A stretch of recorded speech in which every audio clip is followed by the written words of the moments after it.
প্রাণায়াম তো আমরা সবাই করি। আমাদের মধ্যে একটা ধারণা কাজ করে যে প্রাণায়াম সবকিছু করতে পারে। হ্যাঁ, অবশ্যই ঠিক, আপনি একদম ঠিক ভেবেছেন বা ঠিক জানেন, প্রাণায়াম সবকিছু করতে পারে, কিন্তু কখন, এটাই আমরা জানি না। আমরা অনেকেই মনে করি প্রাণায়াম করলেই বোধহয় সব সমস্যার সমাধান হয়ে যাবে, কিন্তু না। সৃষ্টিকর্তার উপরে তো আমরা যেতে পারি না। মহর্ষি পতঞ্জলি প্রাণায়ামের ব্যাপারে বলে গেছেন অষ্টাঙ্গ যোগের কথা। এই অষ্টাঙ্গ যোগ ধরে নিন জীবনের 8টা ধাপ। আমরা এখন যেটা প্রশ্ন আছে যে আমরা কি অষ্টাঙ্গ যোগের সিঁড়ি বেয়ে প্রাণায়াম শিখেছি, নাকি শুধু শ্বাসের উপরে ভর করে আকাশ ছুঁতে চাইছি? মহর্ষি পতঞ্জলি আমাদের জন্য একটা পুরো লাইফের ম্যাপ দিয়ে গেছেন। তার নাম বলেছিলেন অষ্টাঙ্গ যোগ। আজ আমরা একে একে বোঝার চেষ্টা করব যে কেন প্রাণায়াম আসলে এই অষ্টাঙ্গ যোগের 4র্থ ধাপ, আর প্রথম 3টে ধাপ বাদ দিলে শরীর কেন প্রাণায়াম করলে বিদ্রোহ ঘোষণা করে। অনেক বলেন না, প্রাণায়াম করে আমার শুট করে না, প্রাণায়াম করে এই সমস্যা হয়। অনেক বিশেষজ্ঞ বলেন প্রাণায়াম একদম করবেন না, প্রাণায়াম করলে ক্ষতি হবে। হ্যাঁ, সত্যি কথাই তিনি বলেছেন, প্রাণায়াম করলে ক্ষতি হবে। কিন্তু আমরা কি একবারও ভেবে দেখেছি যে তাহলে কি মহর্ষি পতঞ্জলি ভুল বলে গেছেন? মহর্ষি পতঞ্জলি অষ্টাঙ্গ যোগ অর্থাৎ প্রাণায়াম অষ্টাঙ্গ যোগের 4র্থ ধাপ, ইয়ম, নিয়ম, আসন, তারপরে প্রাণায়াম। এই প্রথমেই কেন প্রাণায়ামের যদি এত ক্ষমতা হয়, তাহলে প্রথমেই কেন প্রাণায়ামের কথা বললেন না? আচ্ছা, আমি একটা ছোট্ট উদাহরণ দিয়ে বোঝাই। আমরা সবাই কোন সুস্বাদু তরকারির কথা যদি বলি, যে সুস্বাদু তরকারি তৈরি করতে হবে, সেই তরকারিটার মধ্যে কতগুলো স্বাদ বাড়ানোর জন্য জিনিস দিলে তবে গিয়ে সুস্বাদু হয়। আচ্ছা, সেই স্বাদ বাড়ানোর জিনিসগুলো যদি না দিই বা ভরে দিই, তরকারিটা কি সুস্বাদু হবে? কিন্তু আমার নামই নেই অমুক তরকারিটা খুব ভালো, কিন্তু নাম পায় প্রাণায়াম আর দোষও করায় প্রাণায়াম, কিন্তু প্রাণায়ামটা কত সুস্বাদু হবে বা কত কার্যকরী হবে সেটা নির্ভর করে অষ্টাঙ্গ যোগের বাকি অঙ্গগুলো যদি আমরা ঠিক মতো প্রয়োগ করতে পারি, অনেকটা মশলার মতো। তাহলে চলুন আমরা বুঝে নিই, এই অষ্টাঙ্গ যোগ মানুষের ভেতরের এক ধরনের সফটওয়্যার আপডেটের মতো। অষ্টাঙ্গ যোগের প্রথমে বলা হয়েছে ইয়ং। ইয়ং কথাটা মানে হচ্ছে সমাজের সঙ্গে আপনার আচরণ কিরকম হবে। এগুলো হলো কি বলবো, যে মোরাল ফেয়ারওয়েলের মতো। অহিংসা অর্থাৎ কাউকে কষ্ট না দেয়া, সত্য অর্থাৎ নিজের কাছেও যিনি যেন তিনি মিথ্যা না বলেন, অস্ত্র অর্থাৎ অন্যের জিনিস নিজের নয় এরকম ভাবা, ব্রহ্মচর্য অর্থাৎ নিজের উপরে নিয়ন্ত্রণ নেওয়া এবং অপরিগ্রহ অর্থাৎ অপ্রয়োজনীয় জিনিস জমানো বন্ধ করা। তাহলে প্রাণায়ামের উপকার পেতে গেলে প্রথম ইয়ম শিখতে হবে। ইয়মের এই 5টা ধাপ: অহিংসা, সত্য, অস্ত্র, ব্রহ্মচর্য আর অপরিগ্রহ। আমরা তো এগুলো ভাবি না। একটা ফসল চাষ করতে হলে আগে জমি চাষ করতে হয়, জমি তৈরি করতে হয়, তারপরে জমিতে জল দিতে হয়, তারপরে বপন করতে হয়, অনেক একটা ফল আসে। তা এই অষ্টাঙ্গ যোগের ইয়ম হচ্ছে অনেকটা জমি তৈরি করার মতো। অর্থাৎ আপনার মধ্যে ইয়মের এই 5টা গুণ যখন আপনি আনতে পারবেন, আপনি জমি চাষ দেওয়া ঠিক মতো হলো। এর পরের ধাপ নিয়ম। নিয়ম কি বলা আছে? মহর্ষি পতঞ্জলি বলেছেন নিয়ম হচ্ছে নিজের সঙ্গে আপনার আচরণ, নিজের যে আচরণ, নিজের ভেতরের ঘরদোর পরিষ্কার করার মতো। এটা হচ্ছে নিয়ম। কি কি ভাগ? এখানেও 5টা ভাগ আছে। শৌচ অর্থাৎ শরীর ও মন পরিষ্কার করা। আমরা শরীর পরিষ্কার তো অনেকেই শিখেছি, সকালে পায়খানা বাথরুম করি, গায়ে খুব সাবান দিই, কিন্তু ভেতর পরিষ্কার করি না। আর মনের ময়লা আমরা পরিষ্কার করতে শিখিনি। কিন্তু মহর্ষি পতঞ্জলি আগে বলে গেছেন শৌচ কর্ম ছাড়া প্রাণায়াম কখনো সম্পূর্ণ হয় না। মহর্ষি পতঞ্জলি নিয়মের পর্বে দ্বিতীয় ভাগে বলেছেন সন্তোষ, অর্থাৎ আমার যা আছে তাতেই শান্তি, তাতেই তৃপ্তি। কিন্তু আমরা কি সেটা মানি? আমরা নিজেরটাতে তৃপ্ত হই না। আমরা ভাবি না আমি এইটুকুই পাওয়ার যোগ্য, আমি আর কেন চেষ্টা করছি। গীতায় বারবার বলে গেছে কর্ম করে যাও, ফল ফলবেই। আমরা সেই ফলের চিন্তা আগে করি কর্মের আগে। অর্থাৎ যা আছে তাতেই সন্তুষ্টি যতক্ষণ না থাকবে ততক্ষণ প্রাণায়াম করেও কাজ হবে না। তারপরে আছে তপ। তপে বলা হচ্ছে অলসতা ভাঙা। তপ মানে ওই পাহাড়ের জঙ্গলে বসে তপস্যা করা নয়। তপস্যা হচ্ছে আপনার যে দৈনন্দিন কর্ম, সেই কর্মের প্রতি অবহেলা না করা, এবং আপনার যে অলসতা, সেই অলসতাটাকে ভাঙা বলা হচ্ছে তপ। শ্রদ্ধায়, শ্রদ্ধাতে নিজেকে বোঝা, আপনি কে, আপনি কেন, আপনার যোগ্যতা কতটুকু, আপনি কি জন্য এসছেন পৃথিবীতে, আপনি কি পারেন, নিজেকে বোঝা, এটা হচ্ছে শ্রদ্ধায়। লাস্টে নিয়মের পর্বে শেষ হচ্ছে ঈশ্বর প্রণিধান, অর্থাৎ নিজের ভেতরের যে অহংকার, এই অহংকার বোধকে ভাঙা। ঈশ্বরের বিশ্বাস, সবকিছু তার ইচ্ছায় হয়, আমাদের ইচ্ছা আমরা কিচ্ছু করি না। কারণ পুরো শরীরটাই তো অটোমেটিক, আমার মন মানসিকতা ইচ্ছা সমস্ত কিছু কন্ট্রোল হয় অটোমেটিক ভাবে। সেটা কোন একটা স্বয়ংক্রিয় শক্তি আমাদেরকে পরিচালন করে। আমরা বোঝানোর জন্য বলি, কেউ প্রমাণ করতে পারবো না। অলৌকিক শক্তি, ভাইটাল ফোর্স, বিজ্ঞান বলে ইমিউনিটি, যুগে বলা হতো ঈশ্বর, অলৌকিক ক্ষমতা। তাই পরিধান অর্থাৎ নিজের অহংকারকে ভাঙা, যে আমি কিছুই না। আমার কাছে হচ্ছে এই সিস্টেমটাকে ঠিক রাখা, আর সিস্টেম ঠিক থাকলে আমাকে ঠিক পথে চালনা করার বুদ্ধিও কিন্তু এই সিস্টেমই যোগাবে। এই ছোট্ট বিষয়টুকু। তাহলে ইয়ম আর নিয়ম, এই দুটো যার নেই সে কি প্রাণায়াম করে সঠিক লাভ পাবে? এটা আমরা কিন্তু বোঝারই চেষ্টা করি না। এরপরে আসছে মহর্ষি পতঞ্জলি 3 নম্বরে বলেছেন আসন। আসনে উনি বলেছেন শরীর প্রস্তুত করা, অর্থাৎ এটা নার্ভাস সিস্টেমের সেট আপ মোড বলতে পারে। আসনে নিয়মন্য সোজা যদি না হয়, প্রাণ শক্তি উঠবে বাঁকা পথে, আর বাঁকা পথে প্রাণ শক্তি ওঠার ফলে কি হবে? মাথা ঘোরা, বুক ধরফর করা, অ্যাসিডিটি, এগুলো পিছন ছাড়বে না। আর এগুলো যদি পিছন না ছাড়ে, প্রাণায়াম করে কি করে লাভ হবে? আমরা সবাই তো বলি প্রাণায়াম করবো, প্রাণায়াম করবো, প্রাণায়াম খুব ভালো জিনিস। আমি ঘন্টা পর ঘন্টা প্রাণায়াম করেও লাভ পাই না। আরে মহর্ষি পতঞ্জলির কথা অনুযায়ী প্রাণায়ামের যে সঠিক লাভ, সে লাভ পেতে গেলে আমাকে নিয়ম এবং আসন, এই 3টি ধাপ পার করার পর 4র্থ ধাপে হচ্ছে প্রাণায়াম। প্রাণায়াম হচ্ছে শ্বাসের মাধ্যমে জীবনের রিমোট কন্ট্রোল করা। এখানেই আছে আপনার সেই প্রিয় অধ্যায়, যেটার নাম হচ্ছে প্রাণায়াম। মহর্ষি পতঞ্জলি বলেছেন প্রাণায়ামের আবার 4টি ধাপ। এই প্রাণায়াম বললেই হয় না, প্রাণায়াম এক কথা না, প্রাণায়াম মহর্ষি পতঞ্জলির নিয়মে 4টি ধাপ। তো প্রথম ধাপ হচ্ছে পূরক, অর্থাৎ শ্বাস নেওয়া। দ্বিতীয় ধাপ হচ্ছে রেচক, অর্থাৎ শ্বাস ছাড়া।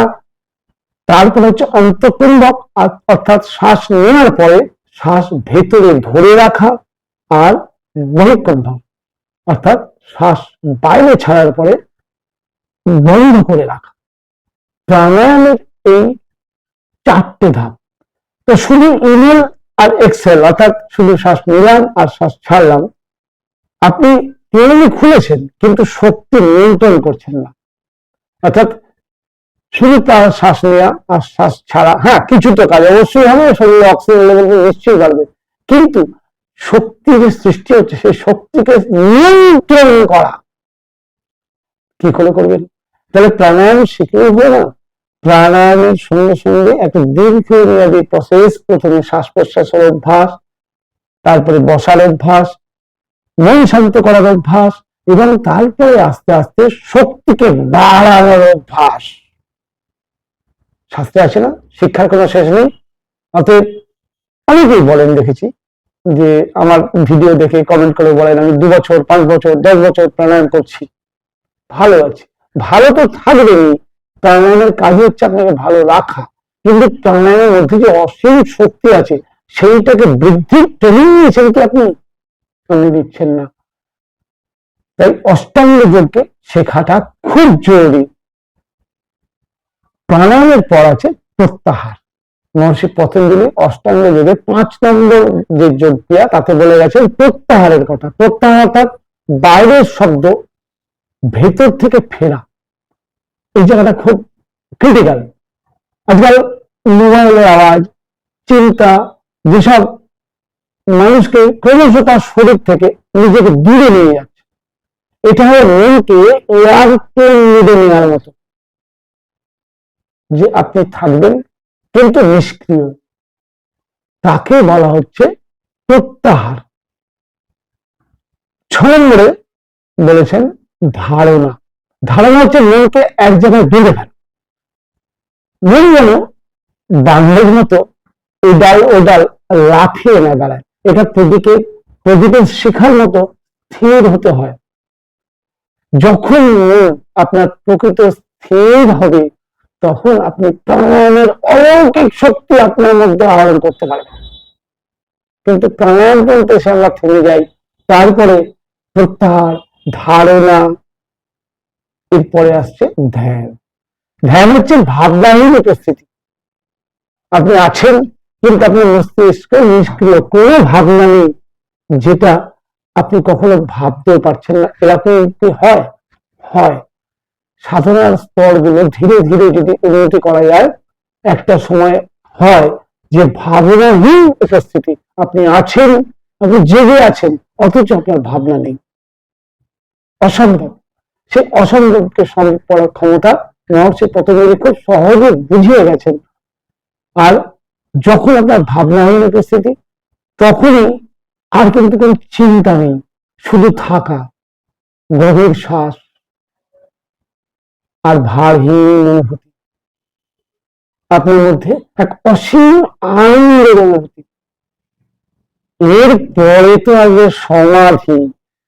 যদি আপনি সেই জায়গায় নিজেকে নিয়ে যেতে পারেন, সমাধি হচ্ছে আপনি আর আপনার মধ্যে পার্থক্য নেই। কে আপনি আর আপনার মধ্যে কে আছে, এই পার্থক্যটাই খুঁজে পাবেন না। এটা কোনো সাধনের গুহা নয়, এটা মানুষের ভেতরে সবচেয়ে পরিষ্কার আয়না। এখানে ভয় নেই, রোগ নেই, রোগ নেই। তবে শেষে বলতে হয়, প্রাণায়াম আলাদা কোনো জ্ঞান নয়। যেটা ভাবছেন যে প্রাণায়াম আলাদা কিছু, প্রাণায়াম আলাদা কোনো জ্ঞান নয়। এটা অষ্টাঙ্গ যোগের 4র্থ দরজা।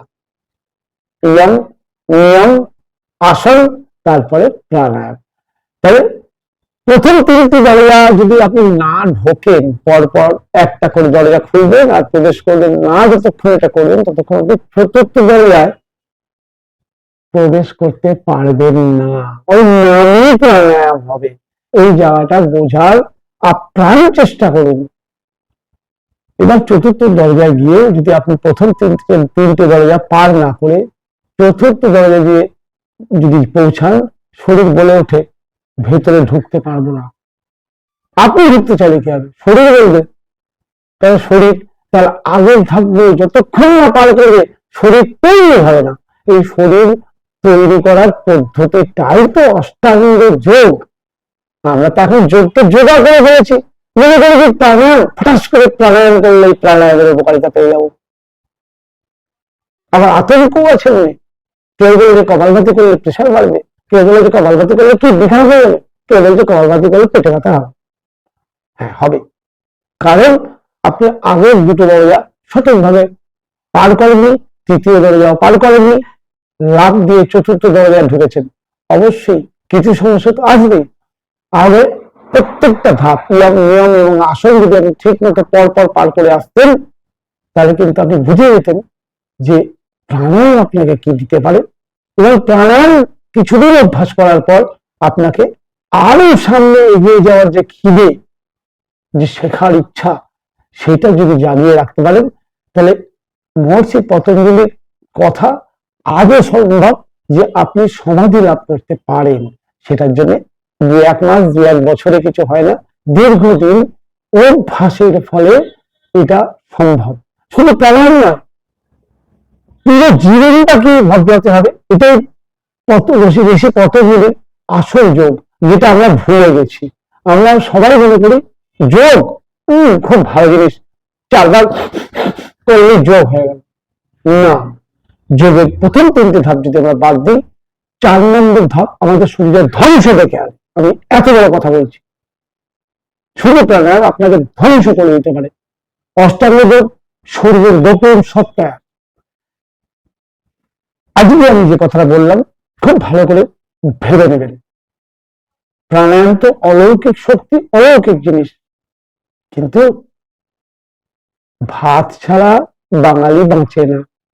কিন্তু সেই ভাতই আবার কারো সুগার বাড়িয়ে তাকে মৃত্যুমুখে পতিত করে। অতএব সব জিনিসই সবার জন্য ফিট এটা ভাববেন না। কেউ অজান্তেই হয়তো সঠিক নিয়মে প্রাণায়াম করছেন, তাই তিনি প্রাণায়ামে অলৌকিক লাভ পাচ্ছেন। আবার কেউ হয়তো জেনে শুনে রোজ প্রাণায়াম করেও লাভ তো পাচ্ছেন না, উল্টো ক্ষতির দিকে যাচ্ছেন। তার মূল কারণগুলো কি, আমি সেই শুধু কারণগুলো নিয়ে আলোচনা করলাম। সবাই তো বলে প্রাণায়ামে প্রচুর লাভ, এটা করুন ওটা হয়ে যাবে, ওটা করুন ওটা হয়ে যাবে। হয়েছে কি? কিছু লাভ পেয়েছে, অবশ্যই কিছু পাওয়া যায়, কারণ দীর্ঘদিন করলে অক্সিজেন লেভেল শরীরে বাড়ে, আরো উপকারটি পাওয়া যায়। কিন্তু মহর্ষি পতঞ্জলি যে প্রাণায়ামের কথা বলে গেছেন, সেই প্রাণায়ামের লাভ কজন পেয়েছেন, পাচ্ছেন না কেন, সেটা আমি বিভিন্ন ভিডিওতে প্রাণায়ামের ক্ষতিকারক দিক, কি করলে প্রাণায়ামের ক্ষতি হতে পারে, কি করা উচিত নয়, বিভিন্ন ভিডিও করেছি। আমার মনে হলো যে আপনাদের সঙ্গে আজকে মহর্ষি পতঞ্জলির অষ্টাঙ্গ যোগ ব্যাপারটা নিয়ে একটু আলোচনা করার দরকার। করলাম। কেমন লাগলো জানাতে ভুলবেন না। যদি ভালো লেগে থাকে তাহলে অবশ্যই চ্যানেলটিকে সাবস্ক্রাইব করে দেবেন। আর এরকম ধরনের আরো ভিডিও পেতে আপনারা কি জানতে চান লিখে জানাবেন। আমি আপ্রাণ চেষ্টা করবো আপনাদের চাহিদা অনুযায়ী ভিডিওগুলি করা। স্বাস্থ্য সমৃদ্ধির চ্যানেলের উদ্দেশ্য হচ্ছে মানুষকে সুস্থতার পথ দেখানো, রোগ নয়, রোগের কারণগুলো বা আমাদের ফল যে কোনো ব্যাপারে লাভ কেন পাচ্ছি না সেই পদ্ধতিগুলো ভালো করে বিশ্লেষণ করে মানুষের মধ্যে আমার ব্যক্তিগত ধারণা অনুযায়ী, আমার মত অনুযায়ী মানুষের মধ্যে বিতরণ করা। যদি ব্যাপারে আরো কিছু জানতে চান, আপনার নিকটবর্তী কোনো যোগ বিশেষজ্ঞ বা প্রাকৃতিক বিশেষজ্ঞের কাছে যান, তার কাছে জেনে নিন, অথবা আমার সঙ্গে যোগাযোগ করতে পারেন। একা নিজে নিজে ইউটিউব দেখে প্রাণায়াম করতে যাবেন না, কারণ প্রাণায়াম মারাত্মক উপকারী জিনিস, কিন্তু ভুল করলে কিন্তু এই প্রাণায়ামই বিষের কাজ করে। আগে আমি অনেকগুলো ভিডিওতে এই বিষয়ে আলোচনা করেছি। স্বাস্থ্য সমৃদ্ধির যে এই মহৎ উদ্দেশ্য, এই উদ্দেশ্যকে সামনে আরো আগামী দিনে এগিয়ে যাওয়ার জন্য আপনাদের সাহায্য আশা করি। প্রত্যেকে আমার দর্শকদের অনুরোধ করব যে আপনারা জয়েন অপশনে ক্লিক করে স্বাস্থ্য সমৃদ্ধির মেম্বারশিপ নিন, এবং আপনার সামর্থ্য অনুযায়ী আপনি মেম্বারশিপ নিলে স্বাস্থ্য সমৃদ্ধির তরফ থেকেও আপনি কিছু বেনিফিট পাবেন, সেগুলো ডিটেলস ওখানে লেখা আছে। আপনি যদি মেম্বারশিপ নেন তাহলে স্বাস্থ্য সমৃদ্ধির যে এই প্রচেষ্টাকে আপনি আমি উভয় মিলে আরো আগামী দিনে এগিয়ে নিয়ে যেতে পারবো। এটা আমার খুব বড় ইচ্ছা, যে মানুষকে সুস্থ থাকার পথ দেখানোর জন্যই তো জন্ম স্বাস্থ্য সমৃদ্ধি চ্যানেলের। নমস্কার, আগামী ভিডিওতে আবার দেখা হবে। ততক্ষণের পর্যন্ত অষ্টাঙ্গ যোগকে বোঝার চেষ্টা করুন, আগে বুঝুন, পরে প্রাণায়াম অভ্যাস করবেন।